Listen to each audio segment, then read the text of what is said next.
Bum, bum, bum, bum, bum, bum, bum, bum.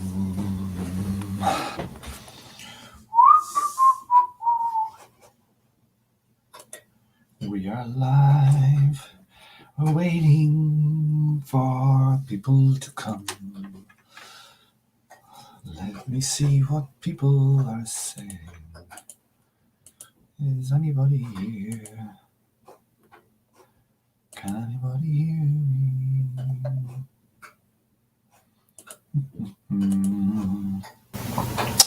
Nobody there. There's nobody there. Bum bum bum bum bum bum bum bum bum bum. Dum bum bum bum bum bum bum bum bum.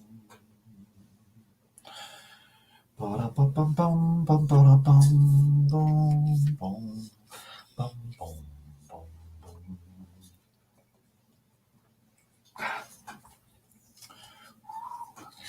Bum bum bum bum bum. Bum bum bum bum bum.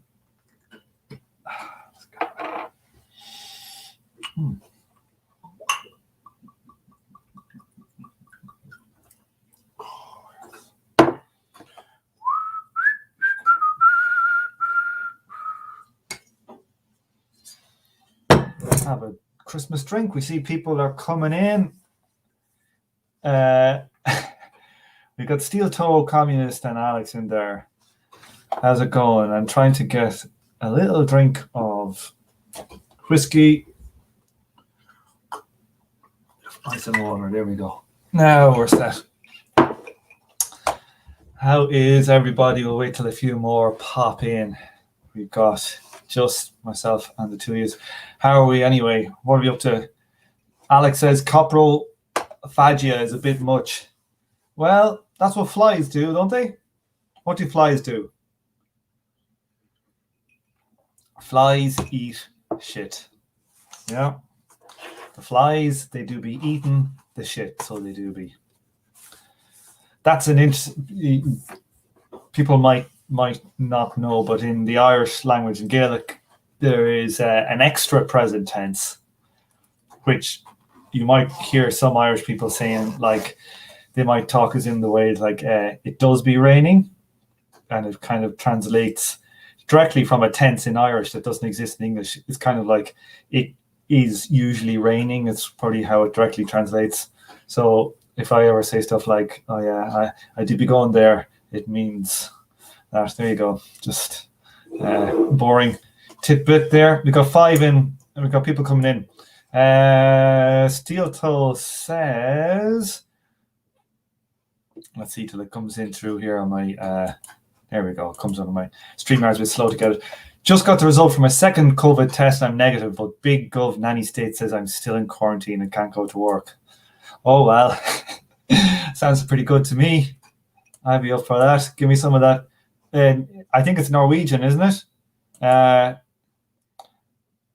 African American English is the same tense. Yeah, it kind of does have the same tense, doesn't it? It's like I'm not sure what the name of what the tense is. It's like a present. What to describe it? I forget now. Yeah. So, what would we say? What have we got here? I have a few topics lined up. Let me see. Let me check now. Where did I write? I try and write these things down. Yeah. So, like one topic I meant to discuss last week and didn't discuss at all was Brexit. Because Brexit has been kind of like, since the coronavirus hit, it's been so far down the media pecking order. But it started heating up last week as well, because they're coming towards the end of, or the white hot negotiating period. And like a week ago, it was all sides were saying it's more unlikely than likely. There's a greater chance of no deal than a deal. To which I was highly skeptical. Okay, because for me, if there is going to be a deal, it would look exactly like a no deal up until very late in the day, because politically speaking, who benefits from that? It's obvious. If I was Boris Johnson, I would want to be seen to be the white knight coming in and saving, rescuing the day, and it would took Boris, great statesmanship to come in. So all the noise about no deal is essentially, there's no informational content in it, so it doesn't tell you anything. And so I remember Chomsky was saying, before every war, every imperial war, every single invader has always made some kind of humanitarian reasoning for what they're going to do. So having the humanitarian reasoning, it's an informationless piece of it's noise, essentially. So similarly with this, I thought it was all noise. And there's apparently the two kind of key stumbling blocks. One of them was the UK were negotiating that they didn't want to have to maintain the standards required by EU law. So EU, you make a car, it's got to have certain standards. And Europe were saying to them, if you want to sell into our market, your cars or whatever, into our market, you will have to meet our standards.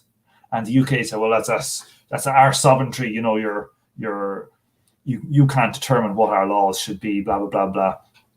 But from the European point of view, you're like, all right, grand, yeah, just don't fucking sell us them then. If they're not going to be a certain standard, we're not going to take them. So so it was obvious that if there was going to be a no deal, I think this would be kind of the stumbling block, which would show that the Tory right were very much in control, and they were going to go for a hard Brexit and totally try and change up the environmental worker standards and stuff in the UK. But in this big telephone call that was supposed to be between Boris and the head of the European negotiating team, Ursula von der Leyen, he basically, gave in. And I thought it was way more likely that there would be compromise and it would happen at the last minute. So the deal is all said and done. Now they're saying they're very far apart in fish and all that stuff. That'll be done. Small change. So the Brexit that everybody's going to get is going to be basically, you're going to still be kind of bound to EU regulations or equivalents, or there'll be a process in there where they can realign, force the English to realign to the European standards, or they'll bring them to some kind of court. Now, it's possible they might, down the line, start playing games with that process. But in the end, it's a deal, and all the worry about Brexit and everything was overstated. It seems to be purely. I was kind of wondering, it could have been more economic and political, but I think we'll see how it plays out. But given how they've kind of folded in those negotiations on the economic fronts, it looks like just the kind of political logic of Brexit is dominating the economic policy. I think that's kind of fair to say. Okay. Now,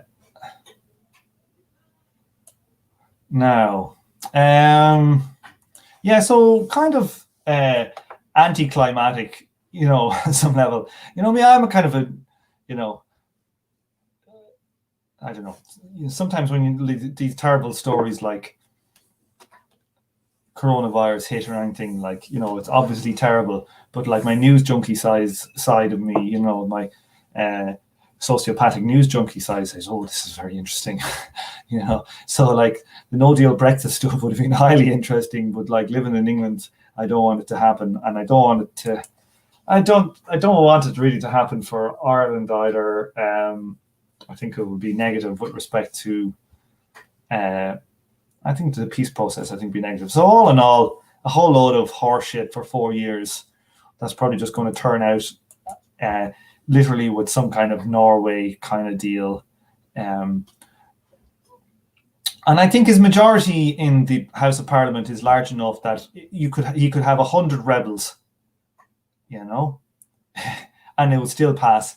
And God knows, you know, those flies in Labour, those coprophagic shit-eating flies will more than likely vote for a Tory Brexit, you know. So with all of the utility of the second referendum, political utility completely gone.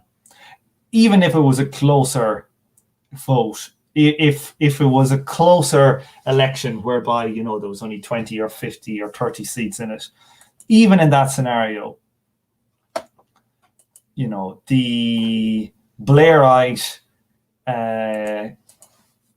ex-trot scumbag obvious player that was Keir Starmer would have probably rolled in with the national interest. So I don't think that it even would have made too much difference.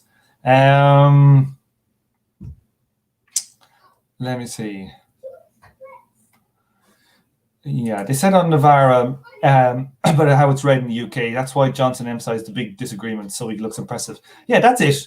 It's pure bullshit. You know, on that phone meeting, you know, it's been obvious that the bottom line for Europe was that you're not going to be able to just basically thrash all these, undercut them in the production. So say, for example, they wanted to get rid of all environmental regulations and you're selling eggs into the French market or something, and the chickens are in terrible conditions, they're battery hens and blah, blah, and you're selling them in at lower standards than the European standards. And you can save a whole load of money and you can produce cheaper and you can undercut French production. Like, why? Like, why would they do that? Why would they do that? They would never do it. It's a bottom line, you know, and so they're protecting their economic area. So it's an obvious bottom line. And it basically, he just kind of theatered it to the end. They probably have all have the agreements that they would put in place gamed up. They probably have the documents even ready and raring to go for the alternatives. You know, it's a shell game. It's a complete shell game, total and utter shell game at this part. Here's a question now from Spectral Theory. Which parts of capital/Marxian economics are the most important to research? Thinking of doing a deep dive soon. I think there's a lot in there, to be honest with you. Like, there's, you know, capital is like, you know, like from an information theoretic point of view, like it's like very densely packed axioms, and like, you know, it's it explodes when you can, like, people write books and make their names on interpretations based off like half a page or a page in, you know, certain page in Capital Volume 1 or Volume 2 or something like that. So there's a lot out there. So I would follow the things that I find interesting. That's what I would say. Currently today and yesterday, last 3 days, I've been reading the kind of seminal Occhio theorem paper by Kleiman called a value theoretic approach to, is it Occhio theorem, a value theoretic approach, I think. So like that is what I'm working on at the moment. I know I've been talking about doing these videos, so that's why in the downtime from my day job, now I've got some, probably a couple of months off low. So I'm going to really hit these hard and hopefully get a script for a video that we can start working on in January sometime. So that's what I've been working on.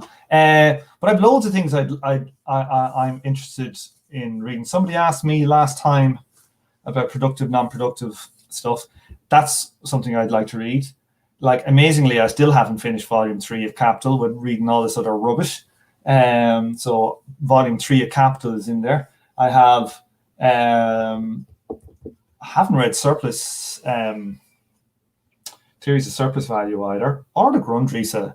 It's like when I'm doing the podcast, it's like between editing and shit talking like this, I find it very difficult holding a day job and home ed to get the reading that I'd like to get done. So I have a lot of books on my shelf there that need reading.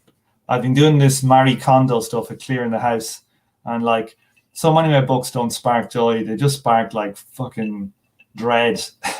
So I've been trying to get my way through the ones I've been putting off. So we might have some throwback episodes. I've been selling my old books on 8 books, and like back when I first bought Marx, I bought Hayek's Constitution of Liberty as well. It's quite a big one, and I read that before I read Marx, and I remember like reading it thinking like, God, so much of this it's very poorly argued. There's just like logical holes all over the place in it. Before I was a Marxist or anything, and so like when I was going through my books there, I said, fuck this, I'll just sell the Hayek. I have no interest in it.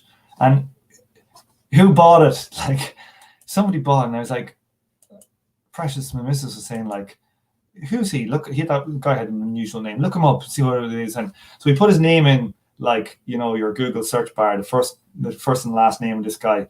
And, they had the auto suggestion and it comes up with your man's name, space, Brexit party. So that's who's buying my fucking... That's who's buying my Hayek. I sold a copy of the Communist Manifesto and Hayek's Constitution of Liberty in the same day. That's there you go. That's a good one. Yeah. Well, what would I'm interested in? I'd like to get. I have bought a book by Jairus Banaji called Theories of History, and I think that's one that I'd like to read. I'd like to read like some Brenner as well. I'd like to get into those debates. You can get lost in those debates as well. Currently as well, I'm reading that Understanding Class book by for the reading group. So that's kind of doing my head in at the moment. Okay, let's see. Sorry.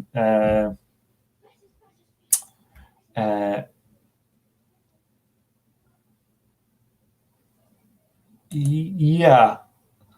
Robert says he just read all 3 volumes of Capital. I read it with David Harvey as well, but like David Harvey is not even like,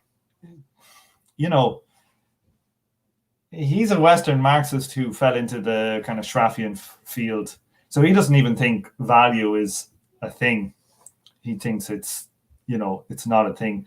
And that comes out of like this Schraffian critique, the Quichot theorem, whereby basically the value rate of profit, when you try and force Marx into an equilibrium theory, so you put equilibrium theory mathematics into Marx, which is complete nonsense, because Marx is a dynamical based over time thinker. He's not an equilibrium theorist. He's the actual opposite. Should be plain as day. But when you do that, weirdly, like, this is kind of mad, but it turns out that the rate of profit, the material rate of profit, so if I use up 10 bushels of corn and I get 12 out, that's 2 extra bushels of corn. That's a 20% material rate of profit, so 20% more goods than I had before I started. That actually ends up being exactly the same as the value rate of profit, okay, which is kind of a bit mad. But when you have continuous change, the material rate of profit and the value rate of profit, the money rate of profit, diverge, okay, and they diverge systematically. They can go in any kind of different directions. So that means that value is an important concept, because you can't just replace it with looking at how many extra heads of corn you have, you can't just look at it in the physical amount of profit. You have to look, and value amount of profit is a separate thing. You could have physical properties rate of profit growing, and you could have the value rate of profit shrinking. That there are two separate abstractions that make a difference. And Harvey coming up probably in the 70s and all that doesn't help when the Keshe theorem started hitting.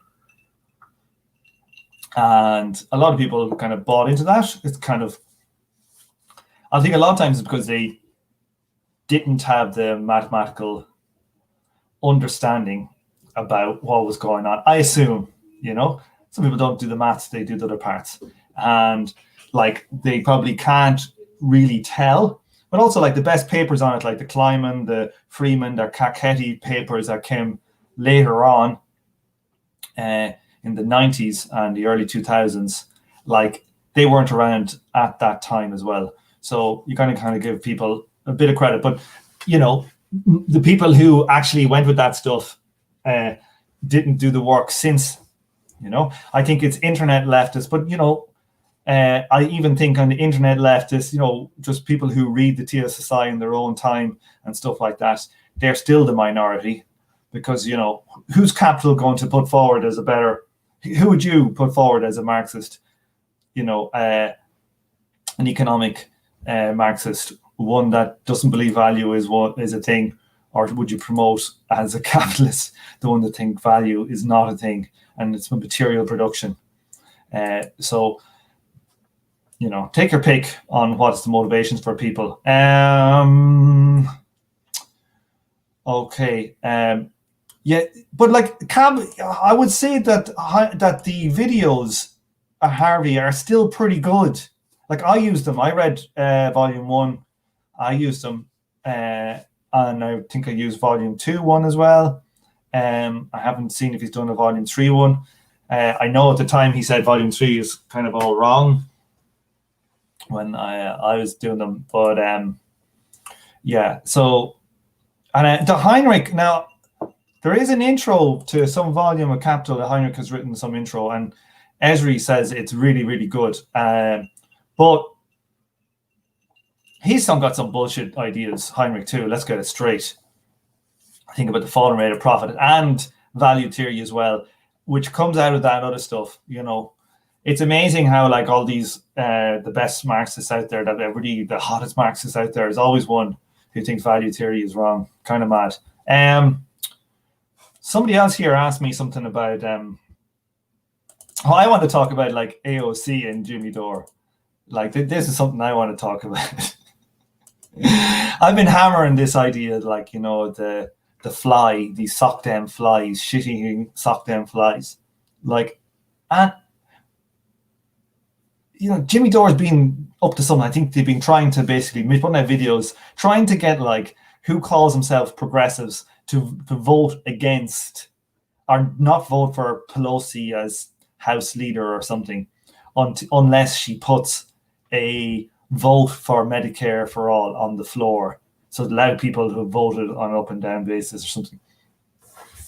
And, people are saying, oh, you can't be putting pressure on AOC and these, like, you got to play the smart game.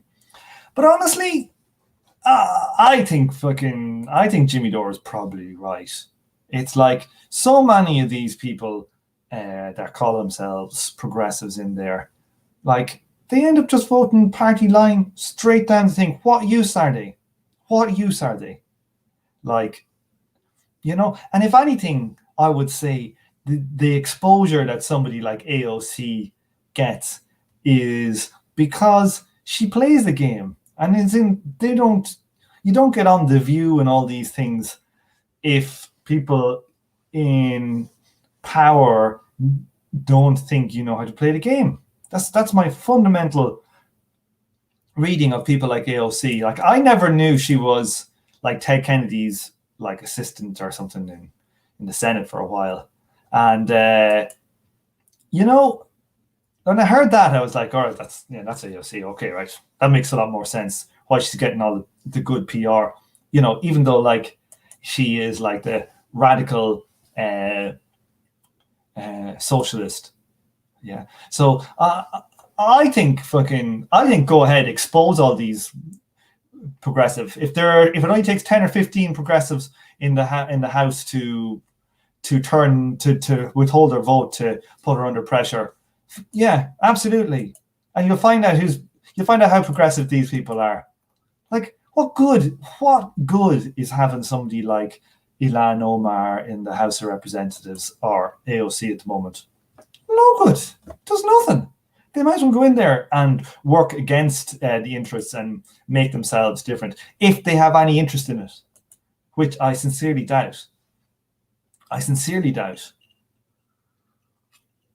There was a video of like Max Blumenthal from the Grey Zone going up and asking her something about Venezuela, and she just ran away, and she knows exactly what's going on in Venezuela. Can't tell me she doesn't. Another one I think was with her like, was it at the time of, is either one of the Venezuelan coups, or I think the Bolivian coup, with like some activists, like extreme right-wing activists, went and like she met with them in Congress, and there's photographs of her smiling with them all around. It's like, she plays a game. Expose the fact that she plays a game, and if she's not playing the game, force her into playing the game, playing our game. That's the way I look at it. I think that, as I've said before, and I'm going to hammer it again and again and again, after giving it as much leeway as possible in the Revolutionary Strategy series, I mean, argued it on its side against people for argument's sake. We have seen yet again entryism as a total dead end.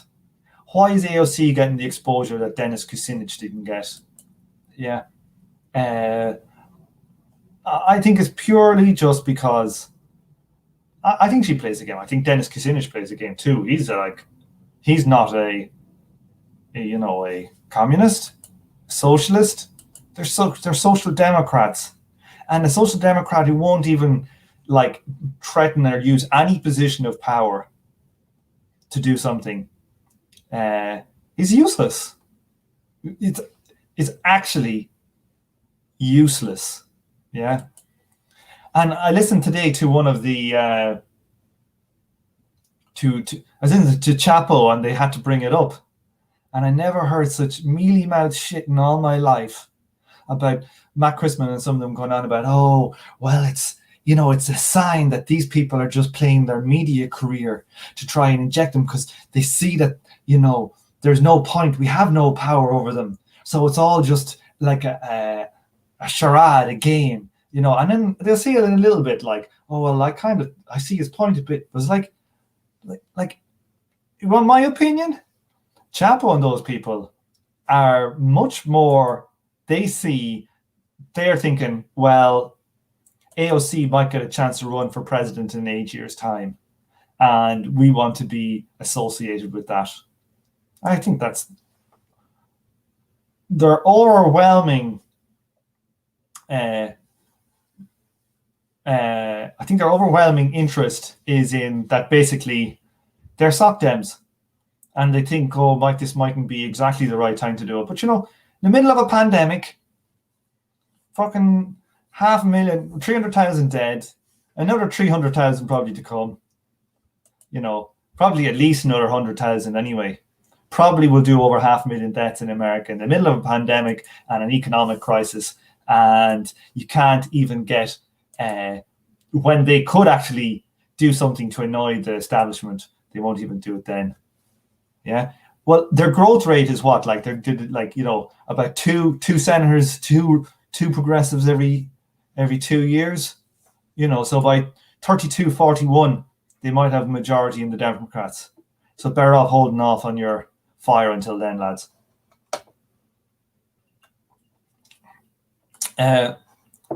Jimmy is interesting. Like Jimmy was like probably like me, like a normie,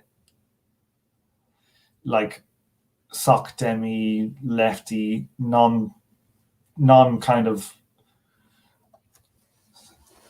I don't know, just like some kind of central left kind of person who started getting more political. But, you know, Jimmy is a progressive. Jimmy's not a socialist. Yeah, let's get that straight. You know, he might get there. He's come a long way. And I think, like, his political instincts are pretty good. Although I don't agree with a lot of the time people going on Fox TV, to be honest with you, and going on to right-wing media, because I think you're only getting used most of the time, unless you do it in a very specific way. And Jimmy Dore's gone on there to try and, like, you know, say to Trump, why not give people Medicare for all, you know, and, you know, that you can make an argument that, like, you know, if Trump actually did it, it'd be a good thing. But, you know, what are you empowering then? I think that's an unlikely to happen. I don't know. I just find the logic of going on to right-wing media problematic. I'm not going to come out and say you should never do it, but I do think some of his stunts, some of that stuff I wouldn't do, and yeah. Well, anyway, it's not a Jimmy Dore show, but yeah, like, again, entryism is a dead end. It's a dead end until people build your own power. Let's see. If the working class doesn't vote, the political movement of and for the working class shouldn't swim upstream to convince them they should. Well, I don't think that's borne out that the working class don't vote. You know, like, what was the turnout in this presidential election? It was pretty high. Like, let me check here, see what it is.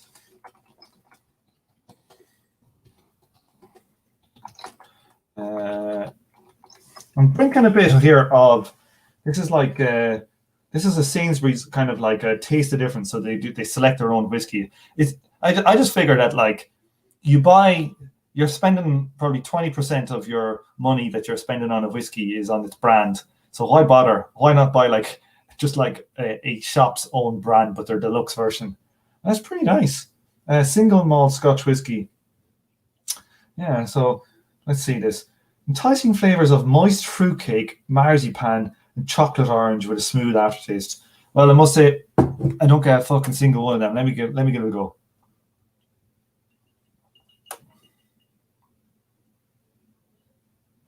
No, none of them.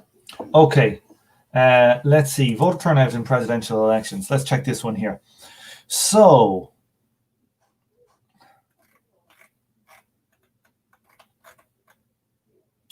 so 64.6%. That's the highest one since 1908. Okay. So since 66 to 72.1. Okay. So let's just say if it's 72.1, that's the upper one. That's the highest since 1900.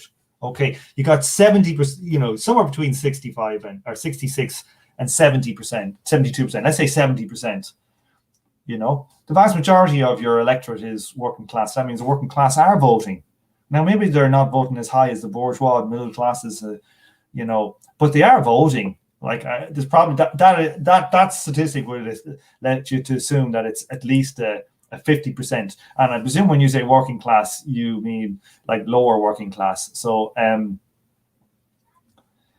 you know, I think everybody out there knows the Democrats are shit. And, you know, I think probably lots of Republicans know the Democrats are shit, and it's half the reason for voting Republican in confused ways. Okay.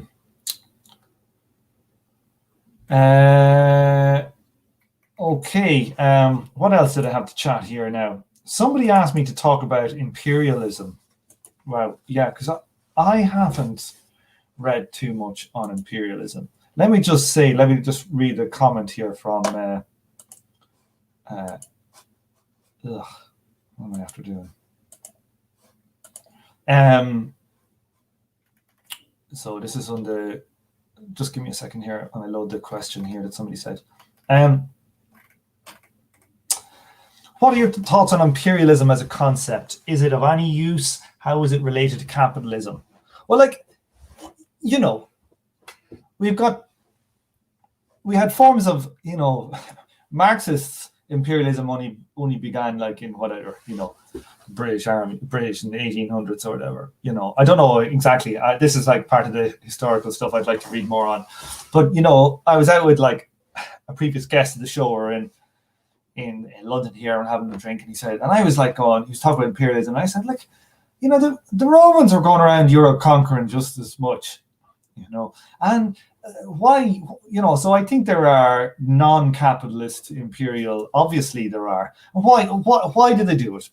You know, one thing is just conquest. You get their surplus, you can steal their like valuables, bring it home to this core. But also the thing is, you control like limited resources, land you can get rents. So you know, even in, you know, pre-capitalist times, you know, feudal times, whatever, you know, there's rents and taxes and things like this. So you get your hands on more land.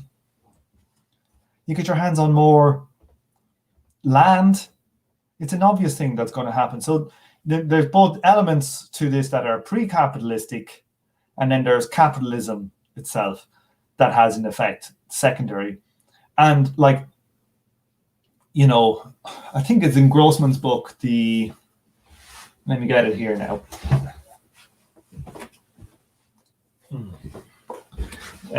Like the law of accumulation and breakdown of the capitalist system being also a theory of crisis. I think it goes into it quite a bit, you know, about, you know, falling rates of profit in the core, looking for higher rates of profit in the peripheries. Yeah. Wanting, you know, an overaccumulation of capital, say in states, European states, seeking opportunities for higher returns. So essentially, you have not just a land normal kind of imperialism thing, which is much more, I think, about local, about contiguous. Like, you know, the Roman Empire didn't fuck off to Africa. You know, they did North Africa, but they didn't fuck off to the bottom of Africa or South America. That, you know, probably technical reasons why they didn't, but also it's like, you know, they have kind of contiguous areas. Whereas in capitalism, you had the ability to extract labor, raw material surplus, and, you know,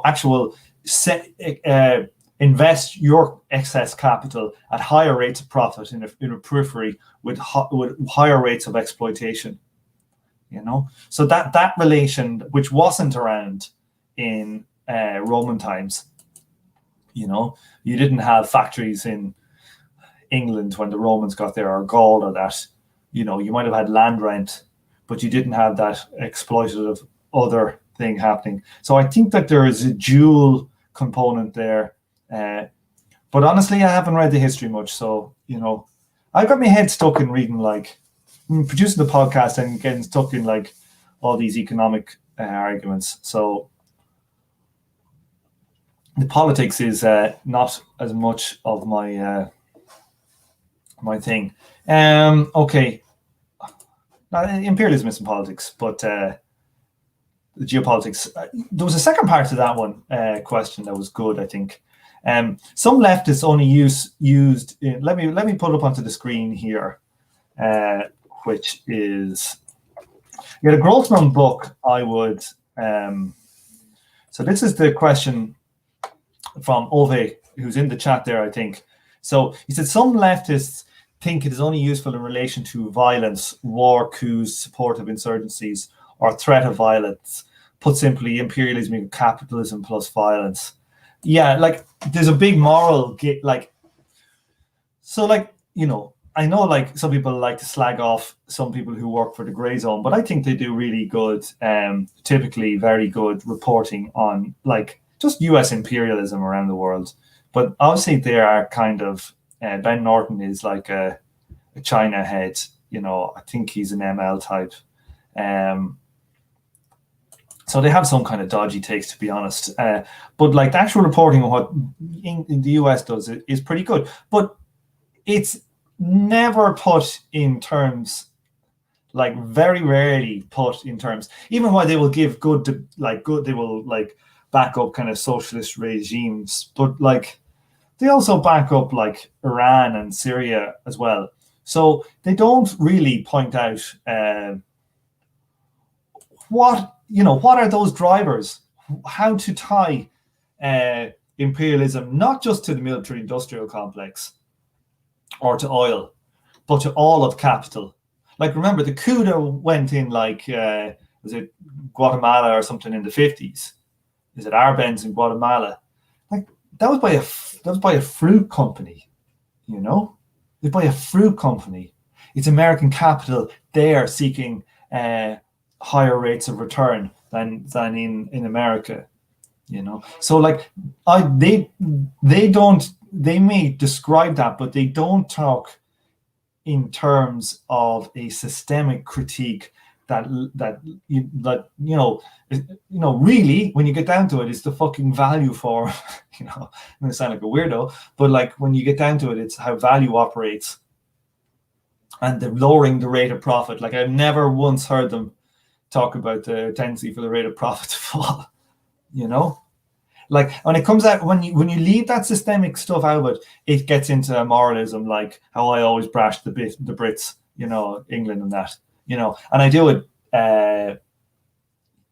tongue in cheek.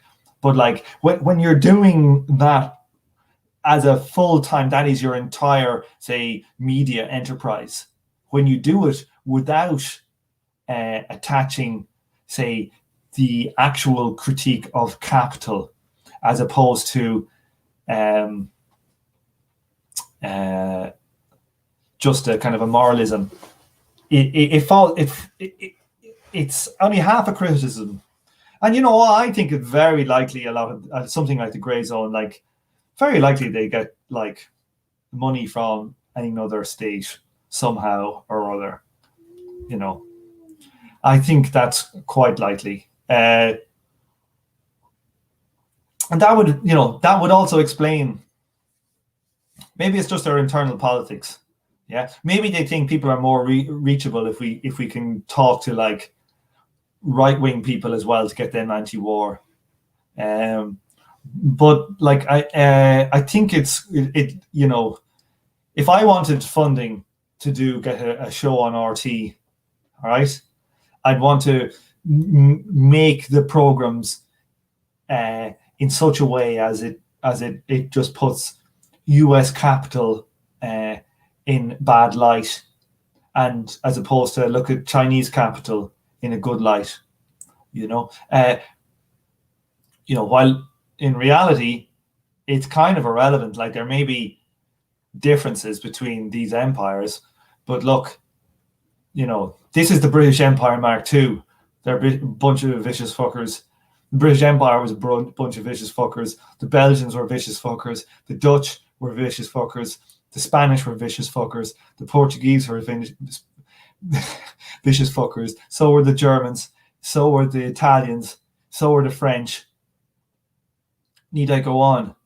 Yeah. So it's like there is obviously, it's not like there's just like geographically there is like some sulfur leaching out of the air that turns everybody fucking vicious in Europe. There's something else going on, something else going on.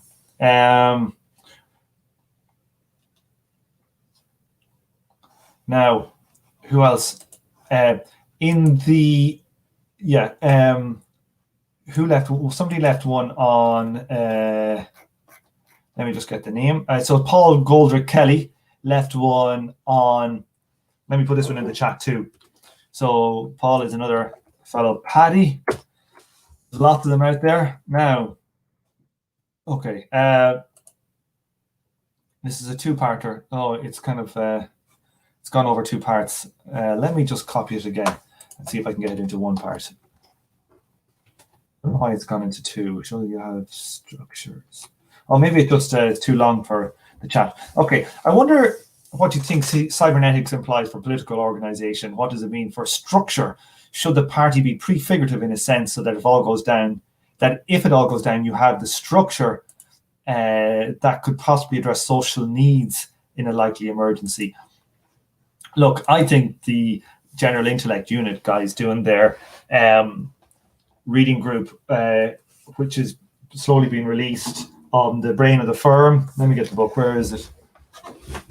Oh shit! I nearly dropped my mic.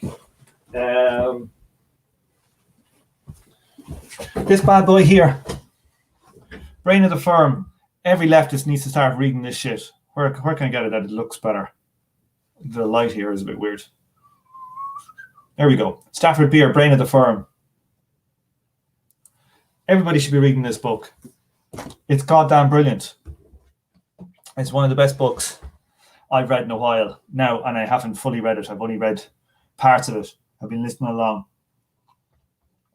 I think that, like, the anarchist critiques, of Marxist structures are correct. In the Marxist critique of, like, the tyranny of structuralistness is correct. I think cybernetics lends itself to a synthesis of these two approaches that understands the need for hierarchy not in a control sense, but in a kind of a sense that's modeled on how biological systems operate. I touch my finger against a stove or something and it's hot.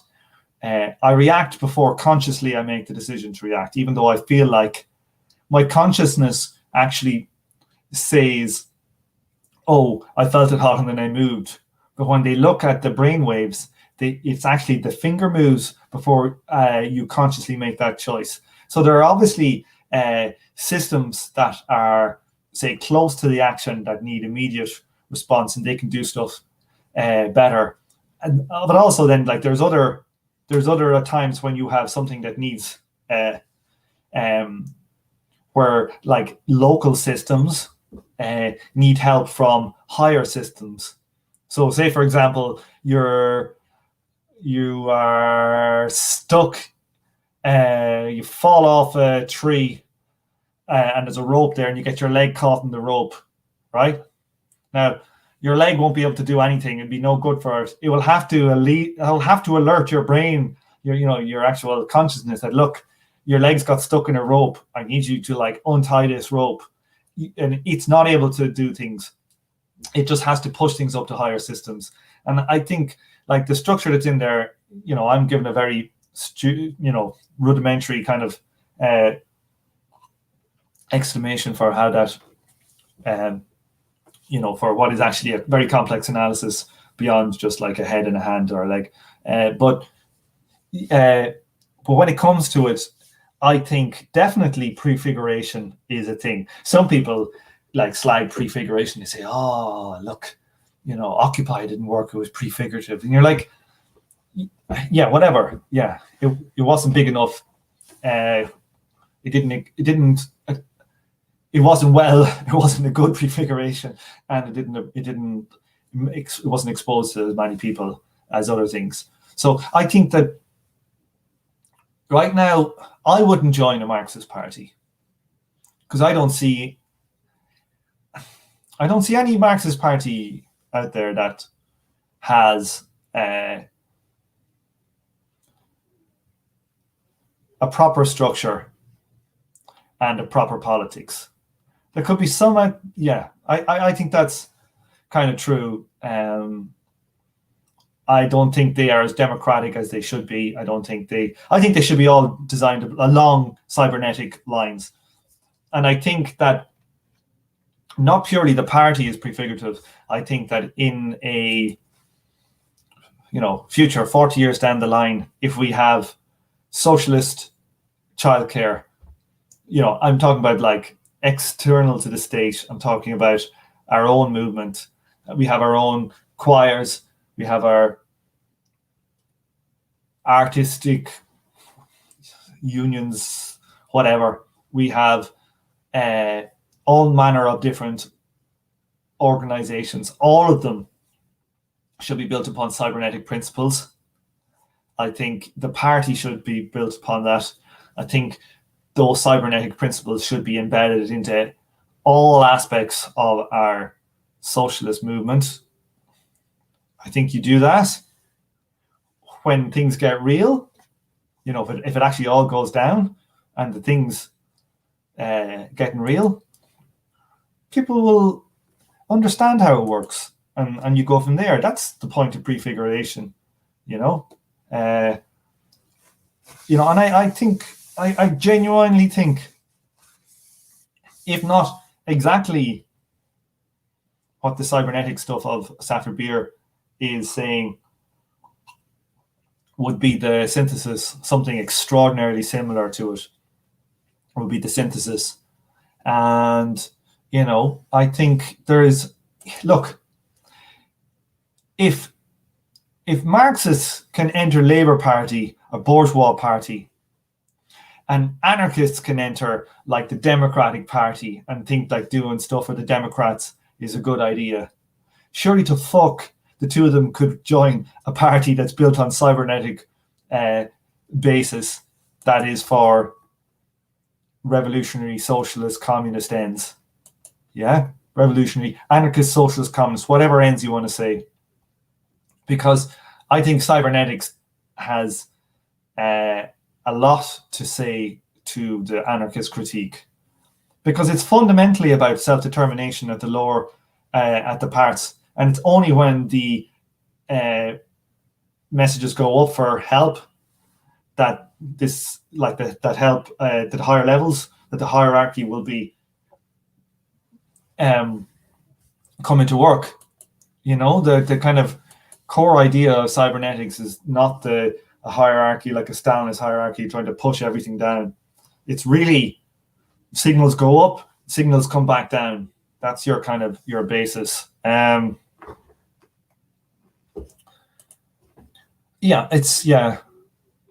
Founding, but like, yeah, it is the hard thing.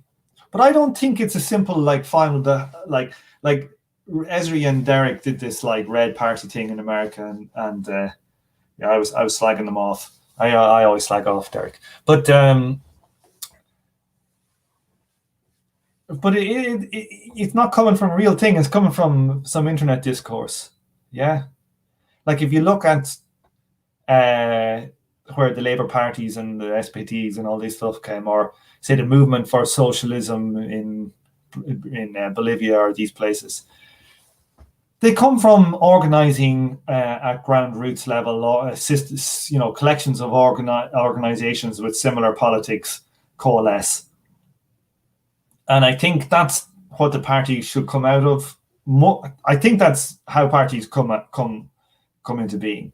I don't think they come into being by a lot of politicos joining together to form a political organization that may have the right take on things, but it floats, or it's like a superconductor. Yeah, a super cool superconductor that floats above the tracks. It's like a maglev. Yeah, it doesn't interact with the rails. But what I think it has to be is something that comes out of the real social base. The party should come from the social base. I think that's true. Like, I remember there was another attempt to build a kind of a radical, version of the Labour Party, like a socialist party here in the UK in the last decade. And I think they got 5,000 activists or something together, and it quickly degenerates. A lot of times because they're all out from sects. They come from sects with their own ideas about how we can manipulate and take control of this thing. Where if it's actually coming from organizations, like say you had like a communist artists union or something, and a communist musicians thing, and you had like a communist football league, and you had communist childcare organizations, and you had a commie architects fucking this, that, and the other, or commie social workers union, and a this, that, and the other, and like they're all there. So like when these join, this sits on top of these things. Okay, So the power of this thing comes from all of these things, existing structures that are already existing and operating, and also, functioning, and not just a whole load of weirdos, weirdos like us who read Marx in bedrooms, who join together and say, oh, let's make our organization, we got the correct line. Because there's no ties. I don't have ties. I'm living in London, right? I do the podcast, and it's all I have time for. But I don't have ties locally. Like, one thing I would love to do, I think there's a movement in the UK that could take off, and it would be brilliant. There's all these social, the working men's clubs in England, right? There's one about half a mile there. There's another one about 500 yards there from me. Big, massive old buildings, a radical club and the working men's club over there. Now they're full of old Brexit drinking Egypts. Probably working class Tories is who's left in them at this stage. And, or ex-Labour people. They're ripe to be taken over. They're going to fall into the ground now. All those people like in the 60s were drinking in there. They were 20 then. They're all 70 now. Like a socialist movement could come in and take control of all them, and you've got a bit of a social base. You have a thing that can operate in the community. That to me right now is way better than starting off another Marxist party in the UK. Out of that might come another thing. But I think the thing is that I read Marx and I did a podcast. Somebody else will hear the podcast and maybe they'll put into something they're interested, like a bakery or something. And the thing is that these things organically come from the material conditions and from your, it's also material, what books you read, what media you consume. You've got these two functions working, I think, very well at the moment in the direction of starting to get social things going. So that's what I think is kind of most important. Let me see. This alcohol is nice. Dan says, Dan says the culture, then politics. No, I don't think it's, I don't think it's, I'm not saying like culture. We have culture wars. It's not I know there's a pejorative sense that people say to culture. I just think it has to be more than just me, you, people who call themselves Marxist or whatever, anarchists, communists, whatever, and consume the media, but don't have a actual network, a real network, and not just an online Twitter scope sphere. I'm telling you, since I'm doing this Marie Kondo, I've been trying to read books that I've been putting off, and I've been on my phone a lot less, and it's fucking brilliant. It's way better than online media. Okay. He also says the Working Men's Club behind my place just got bought by developers and knocked down. That's right. And I'd love to know who's getting the money from selling those places. Because look, there is fucking unreal money in the actual. They're usually fine buildings. Fine buildings. I reckon you get 20 people in to join. Maybe 50 in an area, and take it over. Yeah, not in a bad way. Just fucking be a part of it. Start teaching capital reading groups. Start wrecking all Brexit fellas' heads. You know what I mean? I think they were built once. So it's been done before. So it can be done again. And if they're in there, I know, I've just been slagging entryism, but I think it's a lot easier to go in and do something like that. Certainly in all these goddamn London places where there's not so much hipster stuff, but young people coming up who are very amenable to the stuff. That it's a lot cheaper drinking there than it is drinking in a pub. It's fucking, yeah. It's a no-brainer to me. Like if I was still drinking, this is the first drink I've had in weeks.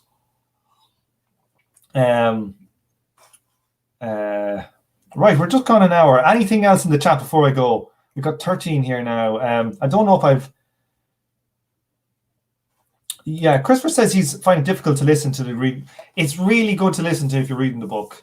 And they only do about, like, each episode is only about 10 pages, And the book is, like, from the bits I've read about half of it, and that's only, like, not even continuously through the thing. I've been listening to the show and kind of following it, and then try and read 10 pages if I could hop onto some of the episodes here and there. So I think it's definitely worth giving it a read. I can't recommend it a book higher for this type of stuff. Like if you're into the type of stuff I do on the show and you're interested in thinking not just about left good, USSR good, UK bad, or if we're interested in actually trying to move things forward instead of playing the same old game, because the same old game we've been playing has brought us right back into capital, right back. Yeah. What good is that? Yeah. What good is it? It has people thinking now that China is communist. Like, what are you going to say to that? You got a place with billionaires and it's communist. I'd like to see the Gini coefficient of China. I think we got the Gini coefficient.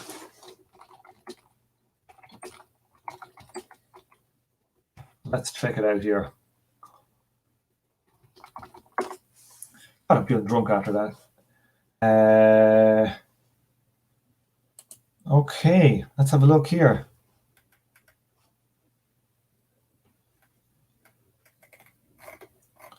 Well, that's fucking useless. That's not the one at all. Let's try this one. Let's share the screen here, see if this one's any good.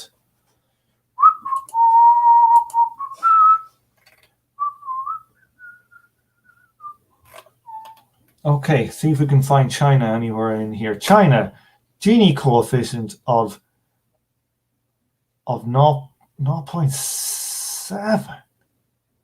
That's goddamn high. This got to be bullshit.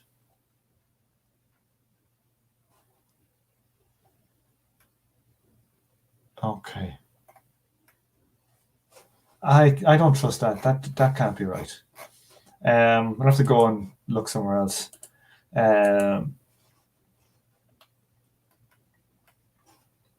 These are the World Bank. Let's see. Yeah, so China's Gini, there we go, the Gini coefficient. So people don't know what the Gini coefficient is. It's a measure of inequality in a country. 0 would mean that everything is perfectly equal, and 1 would mean it's one guy owns everything, everybody else is nothing. So China is Gini coefficient, according to the World Bank, has come down from 2010 from 43 to 38.5. Okay. So the Gini coefficient then for the UK, I think, is around the same. To put that into context, let's just find the World Bank data. Let's try the UK Gini coefficient and try the World Bank, same data. Here we go. Let's have a look. 38.5 is the Chinese. Drum roll, 34.8. So it's more unequal after what? 1948. After 72 years after Mao's revolution, it's more unequal than the UK is. And the UK one has been getting unequal. Like you look at theirs, 1979 when Thatcher came in, it was 28.4. So the UK has gone up and down a bit, but it's basically, the UK was one of the most equal countries in the world, along with the States in the 70s and Sweden and them. I think the UK and America were actually more equal than the Nordic countries back in the late 60s. So that puts it into context. So what you have in China is actually less equal than what you have in the UK today. I'm telling you, there's a lot of inequality in the UK. So let's not be standing for Daddy G. Let's be trying to get Daddy Carl and Daddy Friedrich back on track. Right, everybody, I am going to do a runner, and I'll talk to you all, unless I have anything else to say, I'll talk to you all soon. Let me just check in the chat here. Communist meat raffles. That's what I'm up for. My local pub at home is one that is like an old thatched cottage. It was like, now it's just corrugated aluminium shed, and in there, and the Christmas every evening, every year they have a Christmas raffle, and the prizes are really fucking dreadful. Like, they might be something like, like an electric toaster, or usually some weird one, like a tool, like an angle grinder. Like that's what they have. They have a lot of they've got 20 prizes as well. Like, and it's usually something like an angle grinder, or like a leaf blower or something is the top prize. Or like,